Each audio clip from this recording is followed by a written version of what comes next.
हे शेत आलं राखणीला, राख झालं गुण.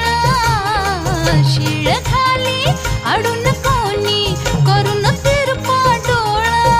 आता कसं किती झाकू सांग कुठवर राखू राया, भान माझं मला राहीना. मला जाऊ द्या न घरी, आता वाजले की बारा. मला जाऊ